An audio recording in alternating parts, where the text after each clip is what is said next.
that support for this program was given to us by our wonderful partners at the Smithsonian American Women's History Initiative. And because of her story, we are able to bring you this opportunity.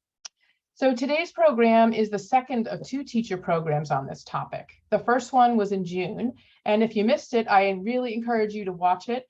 My wonderful colleagues behind the scenes will drop the link in the chat for you. But taken together, these 2 programs give a robust picture of Alma Thomas, an incredible artist, and how she continues to influence us today. So we're calling this webinar pair a web duet.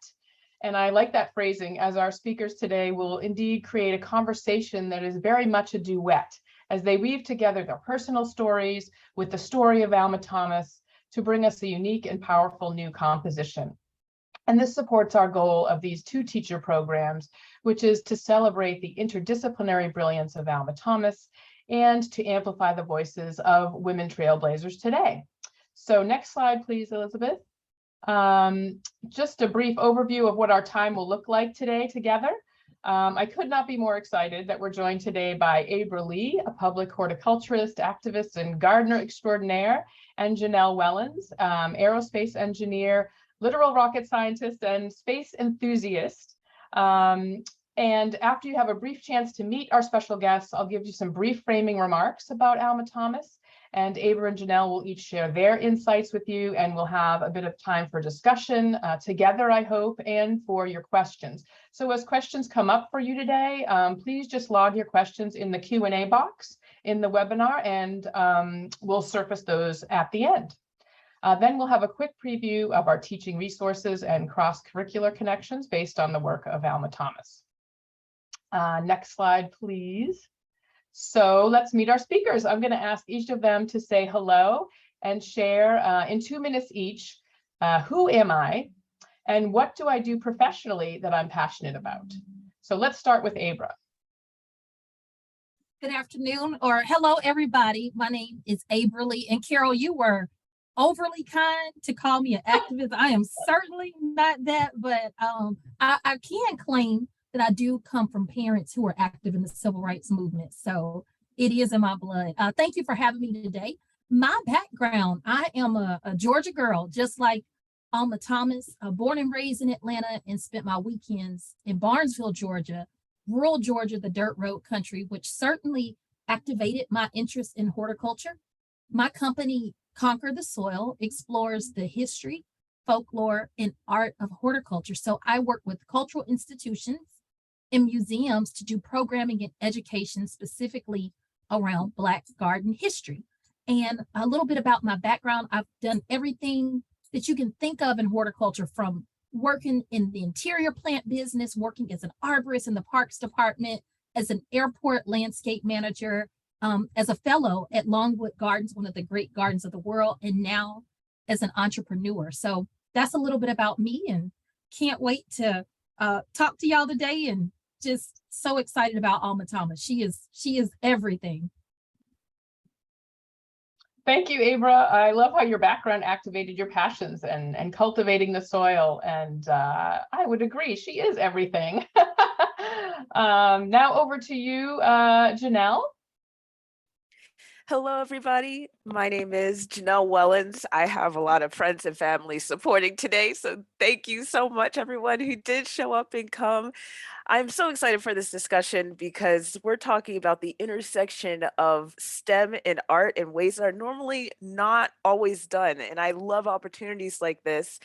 And my background is I'm a space engineer. I'm a former NASA engineer, but now I'm living in Tokyo and I'm continuing my work in that field on a mission that's actually upcoming to go to the moon. So I'm excited to share a little more about that later and how this all relates to the world of Alma Thomas and what Abra also brings to the table too. Thank you, Janelle. I'm also incredibly grateful that you're here in a very different time zone where you are in Japan. So you look wide awake, so we wouldn't even know. It's the middle of the night there. Thank you both. I'm really excited to hear more from both of you shortly. But first, some brief notes just to put Alma Thomas in context for you. If you can go to the next slide, please, Elizabeth. Just to begin, many of you are familiar with the work of Alma Thomas already. She lived from 1891 to 1978, and the bulk of that time was here in DC, in our nation's capital. She was a trailblazing artist, a pivotal figure in the Washington, DC art scene, and truly a singular figure in the story of 20th century American art. As a Black woman artist, Thomas broke barriers throughout her career. Not only was she the first student to earn a fine arts degree from Howard University, but she showed her work in the first Washington, D.C. art gallery to exhibit modern and abstract art, the first Black-owned and racially integrated local gallery, and her work was exhibited at the White House 3 times.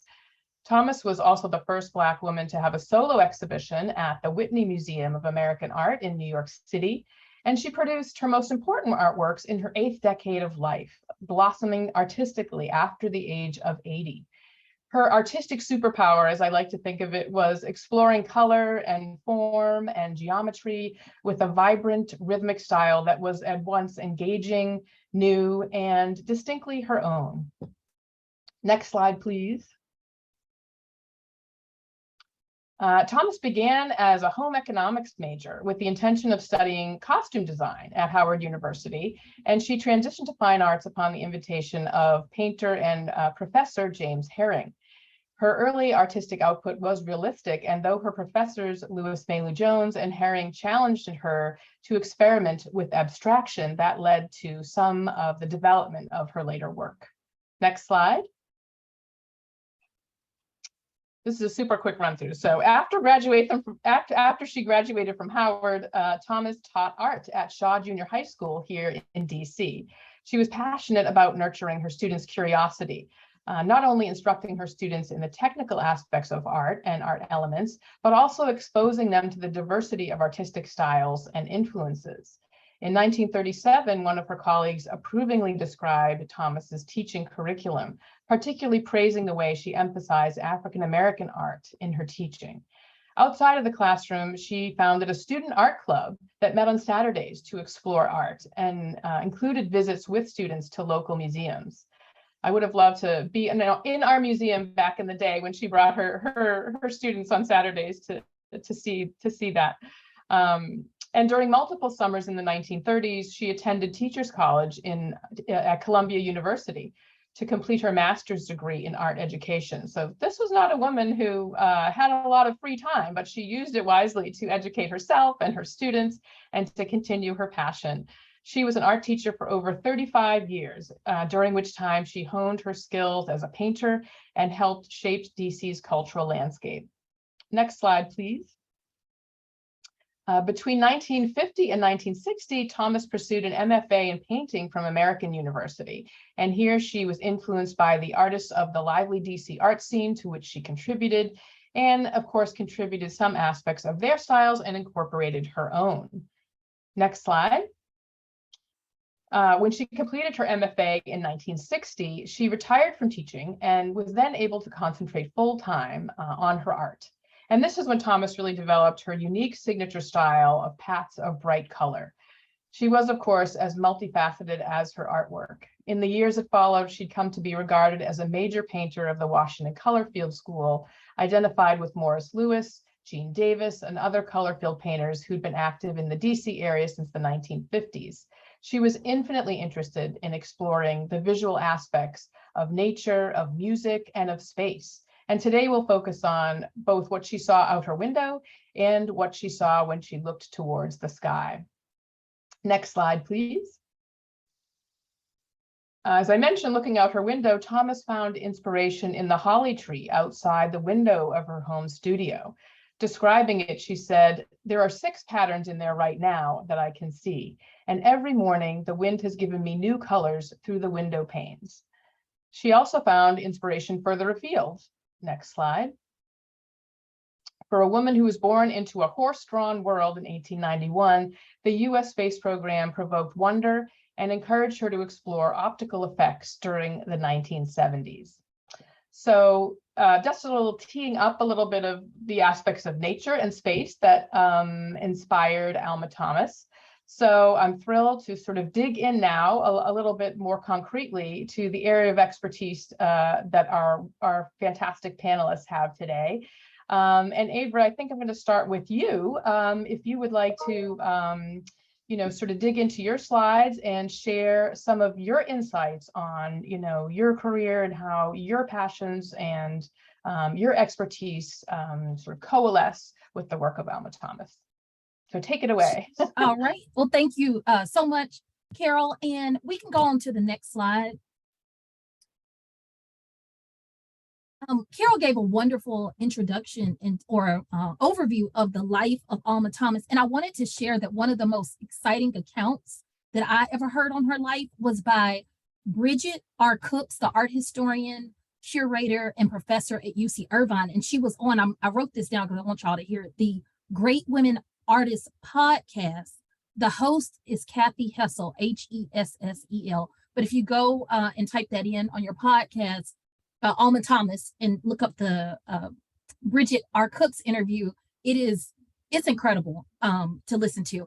And one thing that strikes me about her family is something that makes me think of mine. And I mentioned being a Georgia girl like Alma Thomas and having these rural roots. And her, in many ways, growing up in the city, Columbus wasn't necessarily a country town per se. It was still considered the city.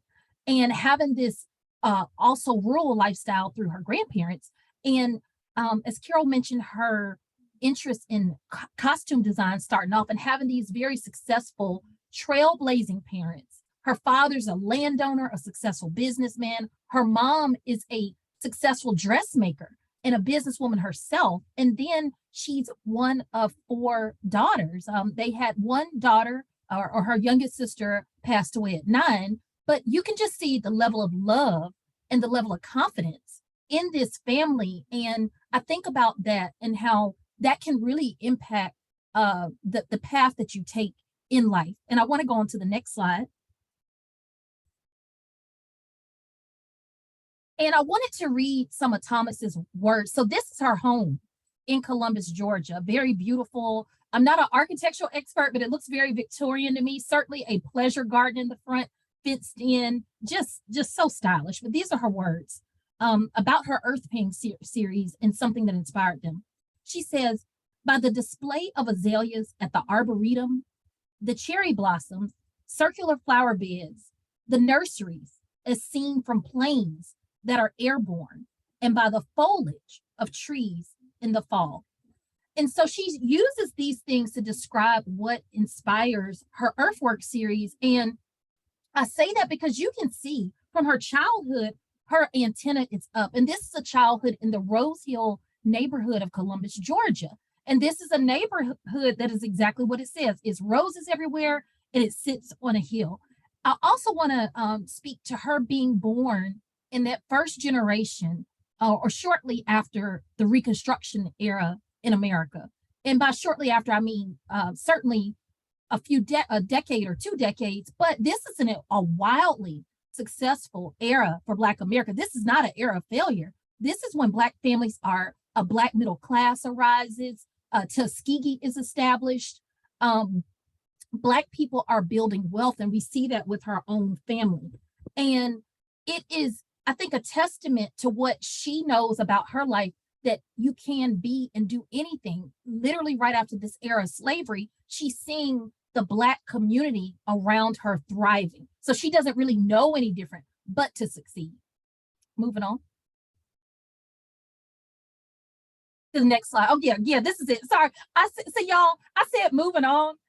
And I was asked before everybody got on here, what was my code word? And I said, next slide. It should have been moving on. But anyway, we're on the right slide now. So speaking to her grandparents, and I mentioned me growing up in Atlanta in the city, same as Alma Thomas, just a beautiful, lush woodland yard is what my parents had, and her grandparents in the country. So these are her grandparents. Now, her grandparents ain't my grandparents, but we have a similar story. And I say that because her grandfather and grandmother owned 485 acres of land, which is extraordinary.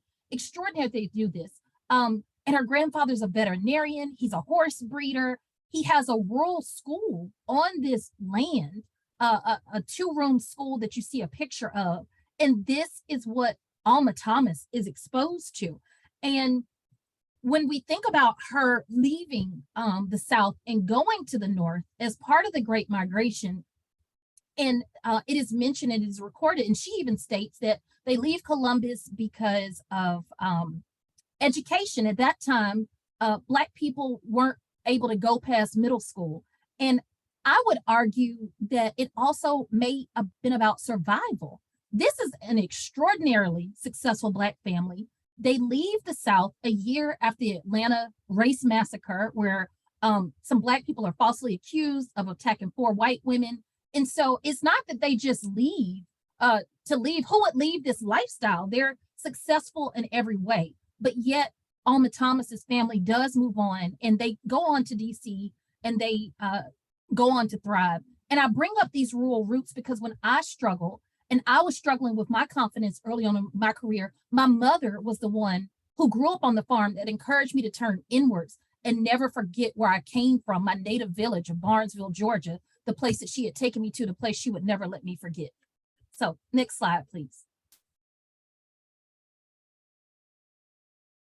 So in DC, I love this picture. This is a picture of her sister in the garden, John Maurice. And what really strikes me about this picture is this pleasure garden, this Black pleasure garden in DC. So, and what I mean by that is that this isn't, it's far from a farm life. This is not plants that are made to feed you, made to produce, literally produce things that you eat. This is all about joy. It is all about beauty. And I think that it really speaks to beauty being a quality of life issue for Alma Thomas and her family, and beauty being something that is as important as water, clean water, fresh food. That is how she sees beauty. And you can see that that is executed through her work for a lifetime. And it is important, not just for people of a certain class, it is important for everyone to experience this as part of their daily values. Next slide, please. With Alma Thomas's home here in Washington, D.C., I wanted to point out something just specifically that excited me as a person who certainly has shifted my career to education and programming. And as I said, I started off as a horticulturist long, long ago. But when she talks about this DC garden inspiring her, one thing that is striking to me in this Black-white picture is the textures that are at play here. And what I mean by that is coarse textures and fine textures in the plant world. So big leaves next to little leaves. You certainly in the background where the trees are standing, I can't tell if that's a coniferous tree, or one with needles on it, or if it's a broadleaf tree. But what I can tell is that what you see there is it would have been a green wall. So these walls, these rooms, these spaces in her garden, and that had to have been heavily influential. And the fact that this is not a formally trained garden designer, but yet this is a very formally laid out garden. So her ability to execute this. And I think about how this had to have been influential in her life, and how she was able to marry this into her art, because it is something that never left her, even from her childhood that we saw in Rose Hill. Next slide, please.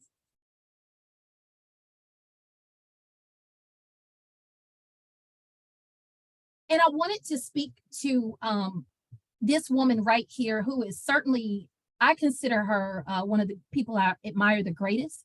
And I think that it's wonderful that though she was younger than Alma Thomas, she was one of her mentors and teachers at Howard University, and that is the late, great Lois Mailou Jones. And I say that because with Alma Thomas' interest in nature and how it elevates her art and her career, Jones herself illustrates in the 1940s, late 1930s, early 1940s, a book of children's nature poetry called Gladiola Garden. And it is written by a Black woman named Effie Lee Newsome, also of that Harlem Renaissance era. And I think this is just a beautiful abstract painting, I guess a textile piece of art that Lois Mailou Jones created. And it is striking. And just to think that this is your mentor, and that Lois Mailou Jones is also bringing together an art group once Alma Thomas leaves her at the art department at Howard and goes on to have her own career. And their group is called, and I wrote it down, the Little Paris Group. Obviously, Joan spends times in Paris. And I think about not just what's going on during this decade of these people in DC. I think about how Roland Jefferson, the extraordinary DC botanist, is part of the United States Arboretum, how people like David Augustus Williston are also in DC at the time, David Augustus Williston being the first Black landscape architect.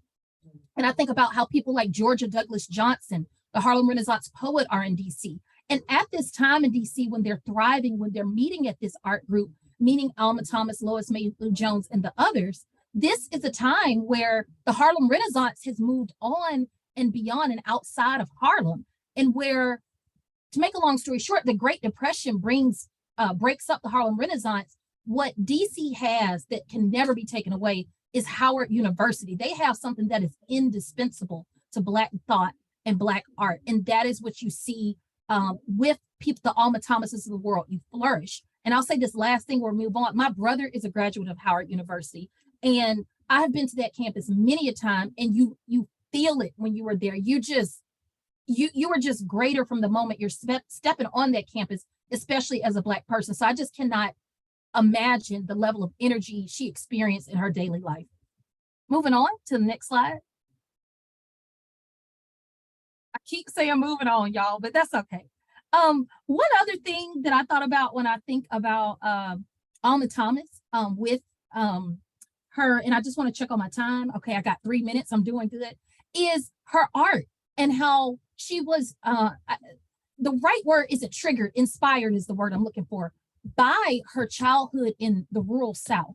Again, Columbus being the city, Fort Collins, Alabama, where her grandparents' farm was, being the country part. And I say that because as a Southerner, we, good, bad, and ugly, y'all, we really do deeply love the South.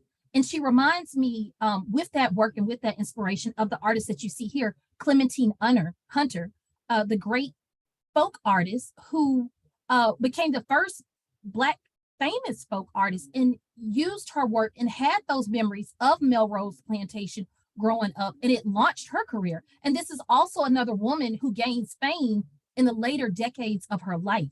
So these dirt roads, these not bright light big city places really move you, and they're things that just, you can take the girl out of the country, but you can't take the country out the girl. And I think that you see that with Alma Thomas. All right. Next slide, please.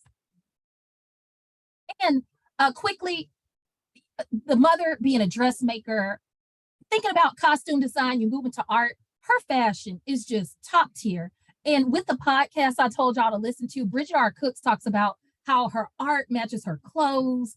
And I mean, just phenomenal. And when you think about how avant-garde her shapes and spaces are, you can see that. You can see how that fashion and that haute couture came through with her art, just very avant-garde. So when I said she's everything, I was really referring to this picture right here, especially the one on the right, because she is everything. Next slide, please. And the Easter egg, I'll say this quickly. So I didn't know before we started this conversation, before I met Janelle, that she was also a marionette maker. And that to me is something that is extraordinary. When I think about my own work and all the people that I research in Black garden history, I think about how I'll learn something about them. Oh, they were this incredible parks arborist. They were this incredible nursery person, but then they'll have some Easter egg story like, but they were a champion croquet player. And I think about that with Alma Thomas, just being the full package, just a total artist, and just having fun with it. And I wanted to say this very quickly in my last 30 seconds. I think about how Lillian Hughes Savage from the Virginia, the Negro Garden Club of Virginia in the 1940s during World War II, she speaks to having to balance the ugliness with the beauty. And she's speaking to the Jim Crow era of the South, how Black women are living through this experience, but through gardening, they are able to balance ugliness with beauty. And that's what I think about when I see Alma Thomas with her marionettes, being able to find this balance in one of the toughest eras of American history. Next slide. And then finally, I wanted to say this, and I'll probably just save it for the end. I will save it for the end, but I just think about how Alma Thomas, there was a beautiful quote from Mary Forrester, who is a former Smithsonian curator and photographer. And she talks about how Alma Thomas maintains these lifetime of memories from these brilliant sunsets. It's a pretty long quote. I want to keep us on time, but I want to read it to you all at the end when we have time. But I love how someone said this was the longest apprenticeship in art history, because it really was. Thank you.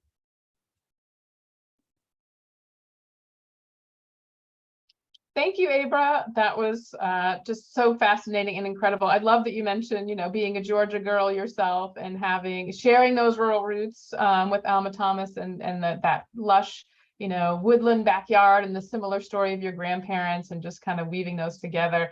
And I love that you said, through gardening, you balance ugliness with beauty. And I'd love to dig into that a little bit more, maybe later when we have a chance to talk together. So let me turn it over to Janelle now, and we'll keep sort of incubating these thoughts, and we're going to move from the earth to the sky, so to speak, metaphorically. Take it away, Janelle. Oh, thank you. Abra, I feel like I just took a walk down history lane. You just made her whole life come alive for me. I saw the pictures, and it honestly reminded me of old family pictures from like my family. It's just amazing. It's wonderful to hear about this incredible woman. And I hope I can shed some light on the space side of things, perhaps. So on this slide, you see my title. I'm a spaceflight operations engineer. Not many people know what this is, and that's totally fair, because when I was first hired to work at NASA doing this type of stuff, I also had no idea what the job would actually entail. But what I soon found out is that I had the opportunity to work on the most incredible things in space, right at the forefront of exploration. So my journey started when I was at MIT, actually. I had no aspirations to work for NASA one day. It was never really even in my line of thought. I thought space was cool growing up, that's for sure. But the possibility of actually being the type of person who gets to work on things that go to space, it felt as far-fetched as saying that one day I want to grow up to be a princess. Like, it's just not going to happen, at least not to me. And so when I took this introduction class, my freshman year, when I'm figuring things out, I'm not exactly sure what to do, but I come across this aerospace major.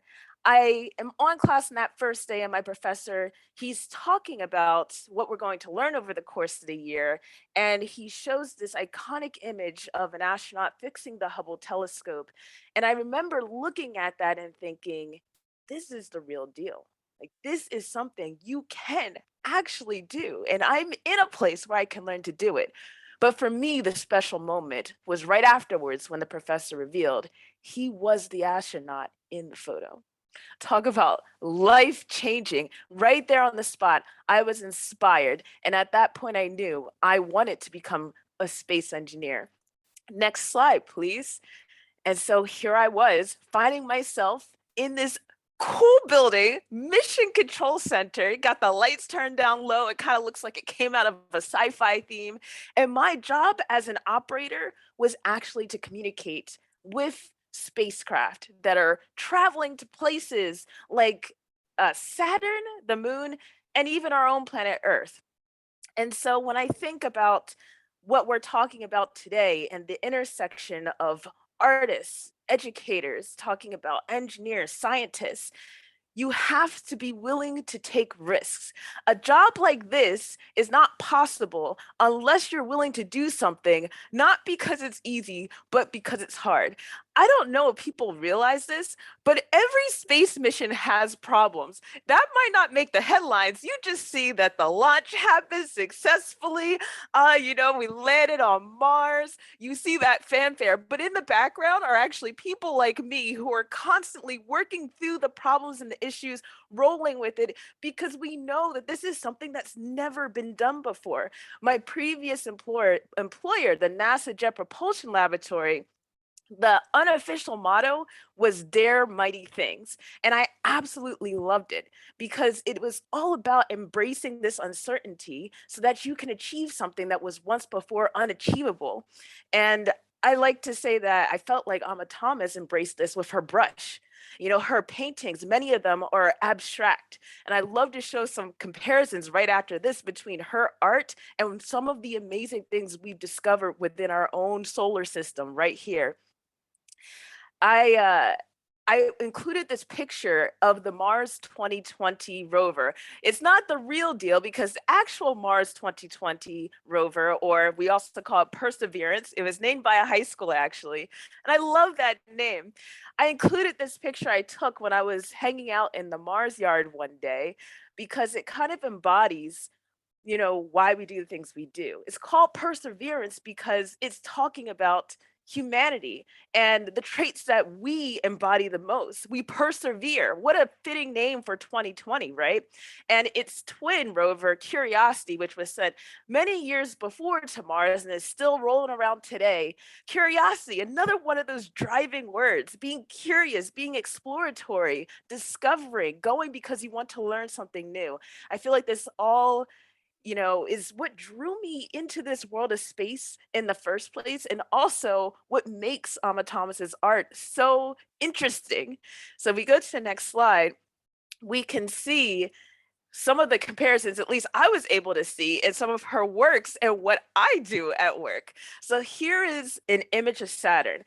I started at JPL working on the Cassini spacecraft, and this spacecraft was launched in 1997, and I was 3 years old, so it really wasn't on my radar. But when I eventually got to JPL, I was able to work on the project as it was near the end of its life.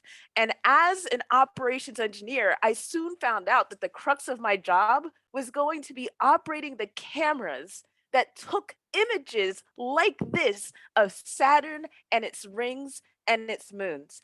I'm telling you, the first time I saw the images that came down from our spacecraft, I thought someone was playing a joke on me. It's like, wait a second, wait a second, wait a second. This actually looks like an illustration. It's like, you guys are pulling my leg, right? Is this actually what came out of a camera that like, normal human beings made? And the answer was yes. This is the real deal. And I couldn't believe it. It's so majestic. You can even see the shadow of the rings reflecting on Saturn's atmosphere. It's crazy. Now I look at Amma Thomas's work on the right there, and she made a work that was inspired by the atmosphere of Earth. But this can be applied to so many celestial bodies in our solar system. The first thought when I saw this image of the light reflecting, it reminds you of like a sunset kind of moment. You can see the reflection of the light, the gradients. I thought of Saturn. You know, I thought of Saturn. It may not be as colorful, but it's there. I actually turned it on its side so you can kind of see what's going on there. But I absolutely love this. And it just talks about, you know, it reminds me of just the wonders of the universe and how great our solar system and universe truly is. I like to show the next slide, please. We have this image that was taken by the Mars Reconnaissance Orbiter.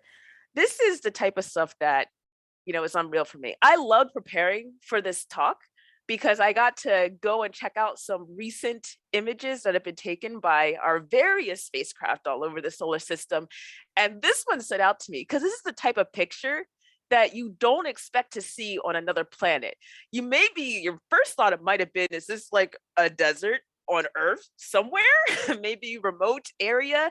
This movement really reminds you of perhaps oceans or rivers, and all of these thoughts you may be having are absolutely true, but it's on Mars. It's actually on Mars. This is an actual high resolution picture of sand dunes on Mars. And when I saw this work of Alma Thomas, that wasn't even in the space category, I believe this was in Nature, it's, you still see it right there. You see it. I don't know if you can see it, but for me, the way the shapes are showing this flow of motion, I saw it in this image too. I mean, it's absolutely incredible how we can highlight the beauty and the workings of nature, space, the universe in art, as well as with scientific instruments that we actually send to these places to explore. Next image, please. So you may have heard about the James Webb Telescope that was launched earlier this year and released its first images of the universe, the highest resolution images that we've ever had to this scale to date. And this picture really was, this was the one that made me stop and my jaw almost hit the ground, thinking that this is just incredibly beautiful. Like, if you just put this in front of somebody who did not know where it came from, did not know the background, their mind might be going to, that is art. It looks like somebody could have drawn this. You can maybe imagine the artist and the brushstrokes and the, I wonder what colors they used here, what their inspiration was. But that's the crazy thing. The universe is art in itself. And I just think is incredibly amazing. And I love that I had this opportunity to take a break from my daily emotions of being a flight director and preparing for this mission to the moon, launching in early November and making sure the mission control is ready and I have all the right hats on to lead a team to success, and just appreciate all the reasons why we do this. It's not just for a single person. It's not just for a single company.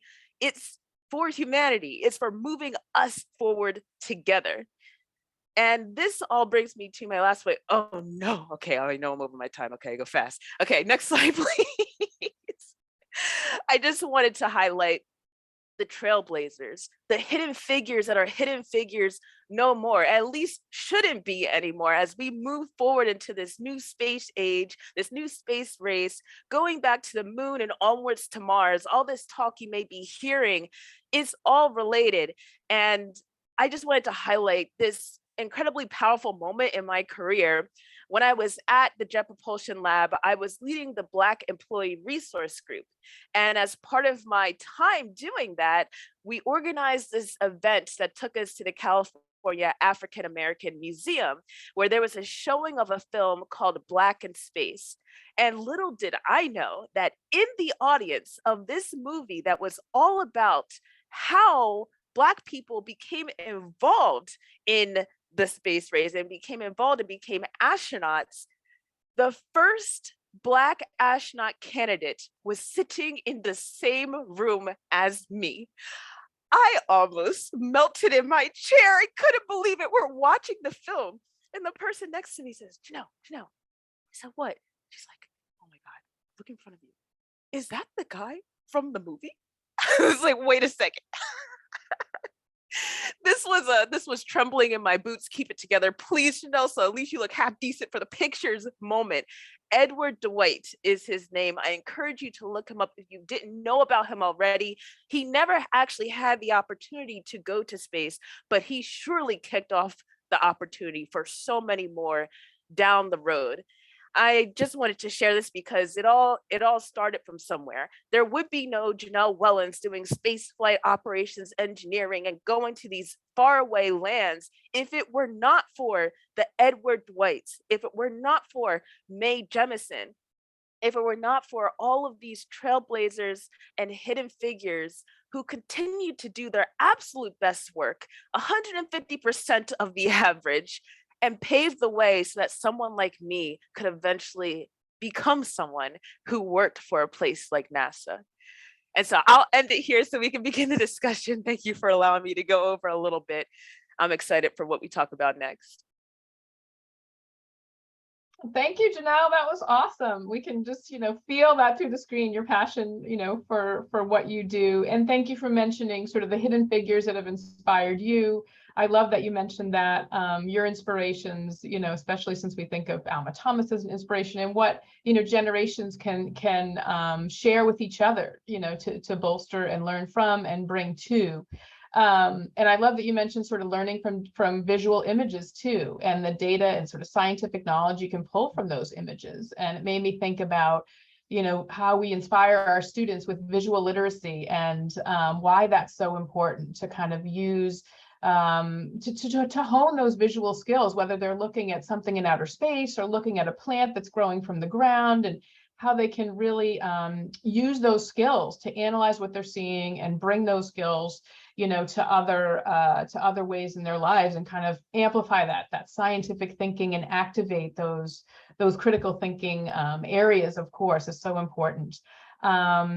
So let's dig into this a little bit and get you two talking to each other, and then we'll have some time for questions, I hope.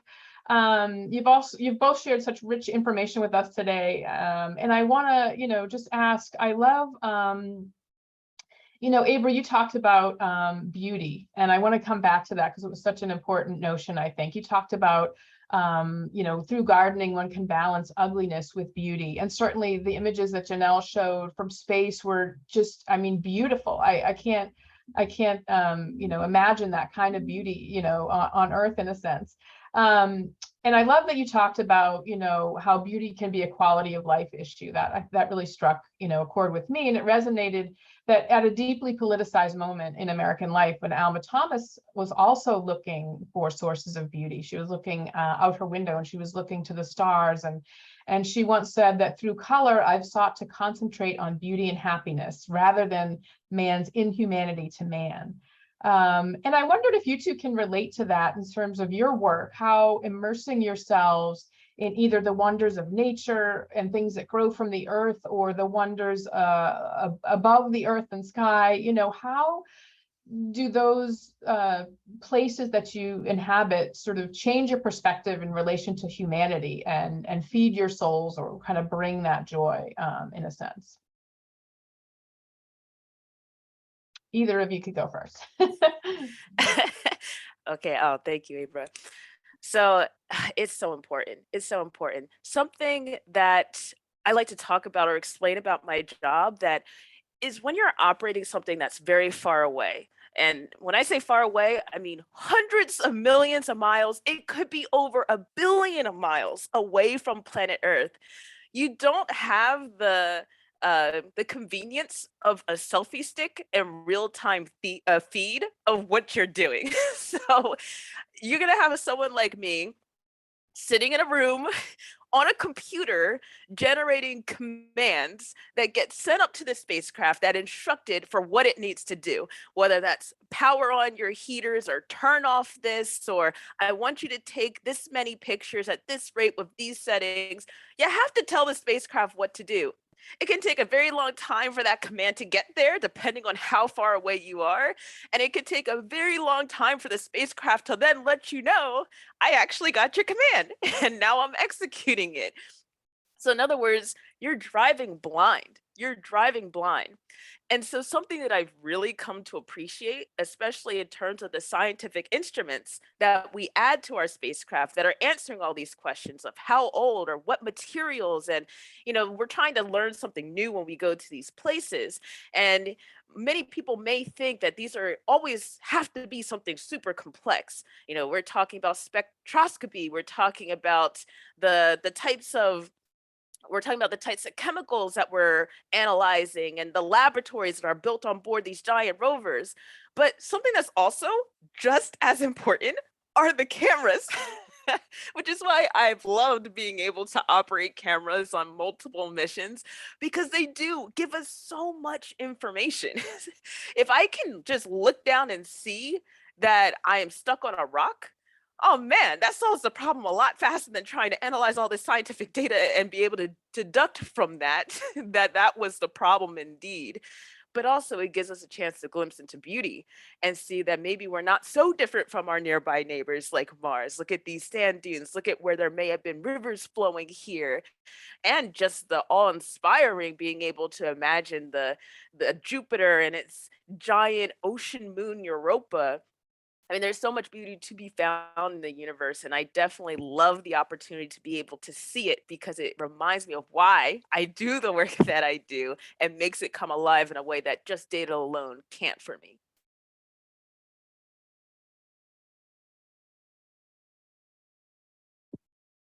Um, Beauty for me, and I'm just so glad that people like Alma Thomas lived, and Spencer, the famous poet, and whose garden is in Lynchburg, Virginia, because they really show us that it's not this frivolous thing to experience beauty. It is something that is life-changing. It is okay to have balance. It is okay to check out, to appreciate beauty, to absorb it does not mean that you're less a part of the revolution. I think that sometimes that we think everything has to be a fight. And I think that we have to, Janelle stated this, and I can't repeat your very eloquent, energetic words, but we're just a very small part of a really big universe. And I think that that's what Alma Thomas is able to show. I mean, we're just here. I don't even know that we're the overly significant ones. I really don't even see it that way. And I think that that's a very humbling way to experience beauty. And I think that's a lot of what she is able to express through her work.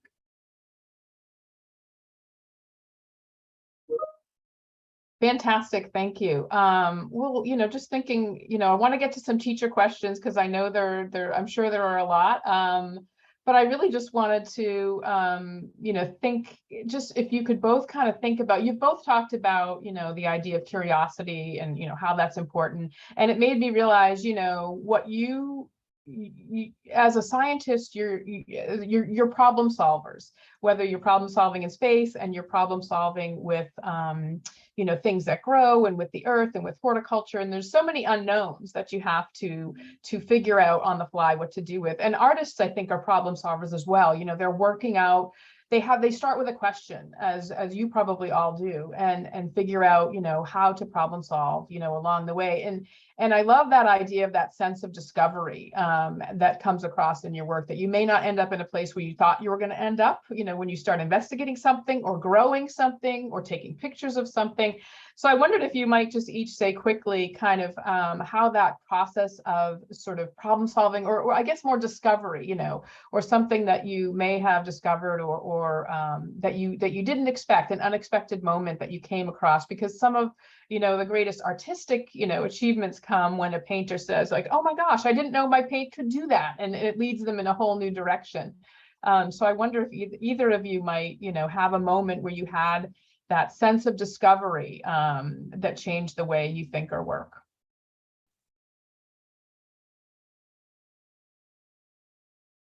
You want to start, Abra? I will take it back to when I talked about my mom and bringing me back to my rural roots. So at one point, I mentioned earlier, I was a landscape manager at two airports, Hartsfield Jackson in Atlanta, and then later on at Bush Airport in Houston. And a moment of that discovery that was life-changing for me was her to really, sometimes we think that we're looking far and wide and away to really be inspired. And my mom's advice to me, if I wanted to rise to the challenge and be a great leader in that moment at a young age, she wanted me to go home and return to my roots and realize that at the end of the day, I'm a little Black girl from the South. And that is a incredible thing to be. And that my family had been here for 6 generations on her side, that they had lived through all of these experiences and times, good, bad, and ugly in America. And that it really launched me. It really gave me a lot of power. And it really, I think, elevated me. And I think that that's something that we see through Alma Thomas's work. And don't get me wrong, I am very much inspired by different places and spaces, but sometimes, and maybe many times, the home place is the best place. And just knowing who you are and putting that into your art, into your work, being proud of the dirt road country, if that's really what you're from, or being proud if you're a city slicker, it's okay. And I think that just to really embracing your own inner power. I love that. I love that. I think my moment of discovery for me happened when I learned what it truly meant to know your spacecraft. So I started this job with 0 experience ever operating anything in space, which is a kind of hard thing to do when you're in college still. Not many people get that opportunity. And You know, we have tons of procedures and we have tons of documentation that explain that, you know, for this very particular data that comes in that's letting us know about the health and safety of the spacecraft, whether it be the temperature or the voltage or the current, it can only be within these limits. And if it goes outside of those limits, you're going to get a red alarm. You know, you'll get an email, you'll get a text message, you'll get a phone call, you'll get something because we define these limits. And if it's outside of that, we immediately know that something is wrong. But that does not actually let you know your spacecraft. Knowing your spacecraft is coming into work every day and viewing the plots and looking at the data over long periods of time and knowing when something is wrong when there's no alarm sounding. It's coming in and seeing that in these details, you see a tiny blip that's normally not there. The line is normally smooth as day, but this day there was a little spike. And it's knowing that it's worth investigating this tiny thing that otherwise wouldn't be on anyone else's radar and finding out that there is something wrong with the spacecraft and you just caught it for catching that detail. That was a magical moment for me when just this inquiry, I told my manager, hey, did you see this? I know it might not be anything, but I just thought it was a little strange. And being able to look into that, problem solve, and realize that there actually was something going on, that was my moment of discovery for me, realizing that you got to treat a spacecraft like a human. The signs and symptoms may not be obvious, but if you look close enough, you might uncover something that's been hidden right under the surface.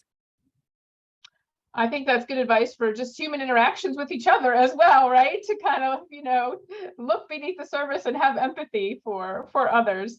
Thank you both. I'd love to hear what our teachers are curious about. So let's move to some Q&A.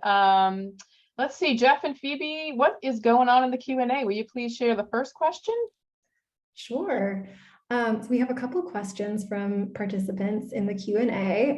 The first question is from Maria, and I think this is for Janelle. And I noticed a lot of people in the chat being really moved by the comparison images that you shared with us. And Maria's question asks, how could Alma's painting be so close to the space shape and waves in the stormy sea?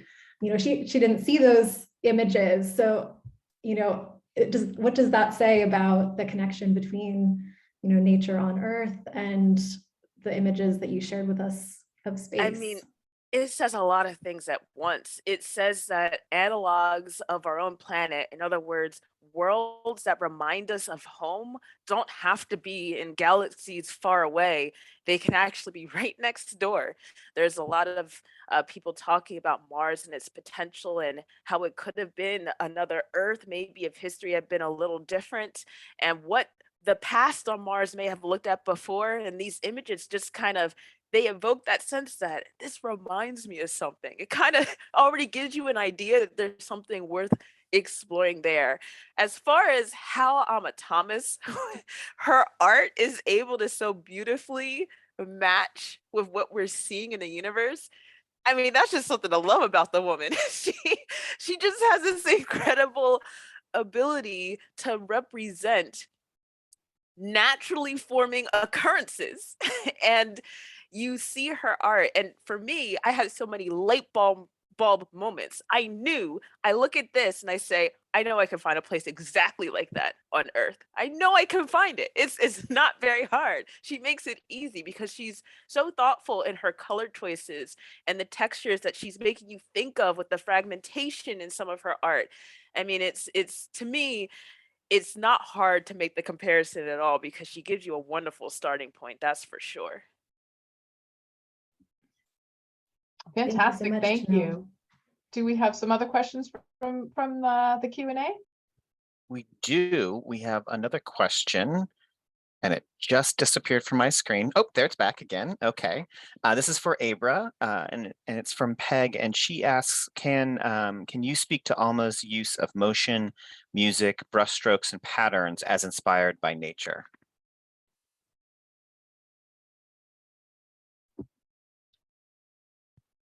Alma's use of patterns, motions, brushstrokes as inspired by nature, I look at it as, again, something that it's all she knows. I mean, this is a woman that clearly was in tune with the outdoors, even as a child, and understanding the value in nature, being an hour away from Tuskegee, even for instance, and how that school is essentially launched off of nature. So I think that as it ties to music, I think that it also ties to, in many ways, Black culture, her understanding of beats and rhythms. And I think about, there's a woman named Bessie Weaver, who was the first Black florist west of the Mississippi.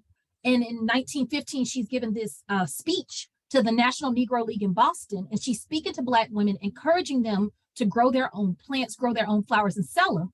And what Bessie Weaver says in that speech is that she says, be it a credit of our race, we've always been lovers of music and flowers. And so with that, I think that she understands that nature is a way to express yourself. It is a way to express your feelings. It is a way to even express not just your sadness, but also your excitement.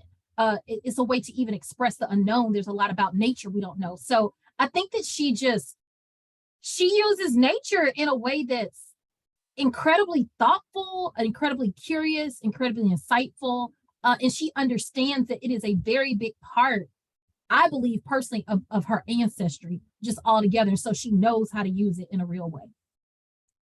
And you talking about that just like gave me this aha moment that these things are so incredibly related on the lowest level. I mean, the reason why I kind of fell in love with the math and science stuff in high school in the first place is because I discovered this entire field of mathematics that was all about explaining nature.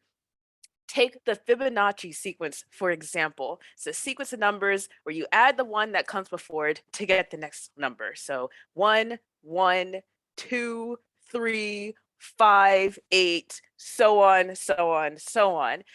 This pattern of numbers can be used to explain why it's so hard to find a 4-leaf clover. It's because petals usually appear in patterns of the Fibonacci sequence. I was like, are you serious? What? And then you have the golden ratio.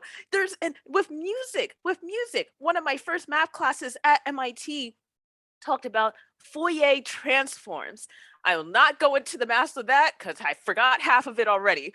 But what you just need to know is that this is why music sounds good. Chords, the way that music comes across, is all math on the back end. So the ability to be able to, I'm not surprised that she is able to express music and nature and space in the way that she does so thoughtfully across the canvas. They are all very much related to one another. And I wonder, I bet she would have made a great mathematician too. I'm just saying. I agree. I think we've got a hand up, and maybe we'll take one last question, Jeff.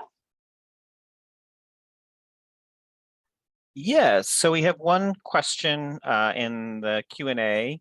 And Abra, this again is for you. Can you tell us about Alma's political activities? So I will preface this by saying I am not the subject matter expert here in terms of what her political activities were, but I will give you some good insight. So I referenced that interview with Bridget R. Cooks on the podcast about Alma Thomas. And what she talks about is that there is a painting that she does during this civil rights era. And I don't believe that she puts any words on the sign. These protests are happening right outside of her door in DC. But I do want to speak to this because Alma Thomas, you saw the life she grows up in, and she very much makes me want to correlate with a Zora Neale Hurston. What Alma Thomas, during this Jim Crow era, this civil rights era, this post-Reconstruction era, Alma Thomas is growing up around, even with all the chaos around her, she is growing up around a very high level of Black affirmation, meaning Black success with her parents. She's seeing Black artists. She's seeing that there's nothing that Black people can and won't do. And Zora Neale Hurston was criticized for that a lot because it's like, oh, well, Zora, you think everything is Eatonville, Florida, and all she knew was Black success. And so I think that there's a bit of a battle that maybe Alma Thomas fights where it's not that you're inconsiderate or disconnected from the movement, but your life as a Black person has not been a consistent fight. You've been around your people are thriving. Your granddaddy has a 485-acre farm. Your mama is this master artist in her own right. You leave Columbus and go to DC, and you're hanging out with Lois Maylou Jones, who grandmama owns property on Martha's Vineyard.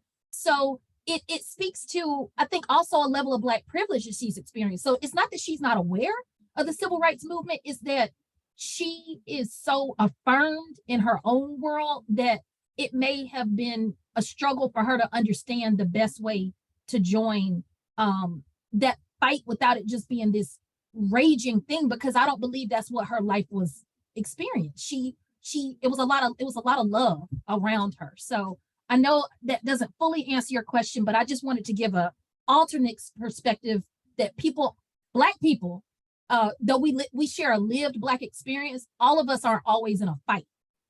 We literally have a lot of joy around us as well. Very true. And thank you for bringing up Zora Neale Hurston. I love her. Thank you for that thought. It seems like a good place to wrap up our discussion. I think that we could go on for like 5 more hours. I know I would love to, but we did promise that this would be an hour, and we've got a couple of minutes over. So thank you. I'm incredibly grateful for everything that you two shared today. So fabulous to have you with us today, and for sharing your insights and for really deepening our understanding about so many things, so many issues and inspirations, and your own incredible careers, and how that, coalesces with Alma Thomas. I know, again, there are going to probably be a lot more questions and curiosities and wonder among participants today, but the good news is, for those of you who are tuning in who are teachers, if you want more on Alma Thomas, and you're looking for ways to engage with your students about some of these topics, we've got you covered. Elizabeth, if you can go to the next slide. Here you'll see a sort of sneak peek, so to speak, of a new suite of lesson plans and resources that Sam has produced that are linking various aspects of Thomas's art to multiple content areas across the curriculum. So from examining nature and building scientific observation skills to evidence gathering, iterating, problem solving, some of the things we talked about today in science, to looking at things like mood and style and rhythm and reading artworks for musical inspiration, to using artworks for inspiration for writing and comparison and different parts of speech in the ELA classroom. So all of these lessons are connected to curriculum standards. They've been reviewed and tested by teachers across the country, some of them who may be tuning in with us today. So thank you so much for partnering with us. And those will be available. We'll have a link for you in the chat, and you'll also receive follow-up emails with all the links to these lesson plans after this program. Next slide, please, Elizabeth. We'd also love to have your feedback on today's program. So there'll be a survey link in the chat. It's a brief survey, so it won't take you too long, but we'd love to hear what resonated with you today, and any reactions you have or other ways we can support your teaching. So I want to just close out again to thank both of our presenters, to thank you, Abra and Janelle, for your time and for your energy and the passion that you brought with us today. I want to thank the American Women's History Initiative at the Smithsonian for sponsoring this conversation. I want to encourage all of you who are participating to sign up for more of our professional development workshops for teachers, and you can see the web link in the slide here. Indeed, go onto our website and explore, and you'll find all kinds of good stuff.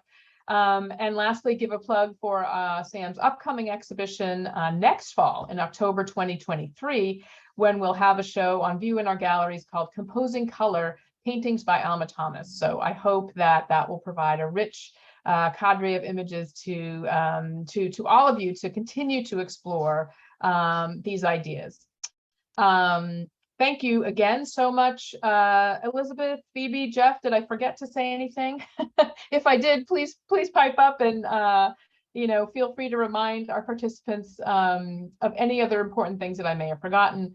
But until then, I wish you a wonderful rest of your day. And again, I send true great generosity for the passion and the knowledge and the expertise that Abra and Janelle brought to us today. Thank you. And what an incredible opportunity.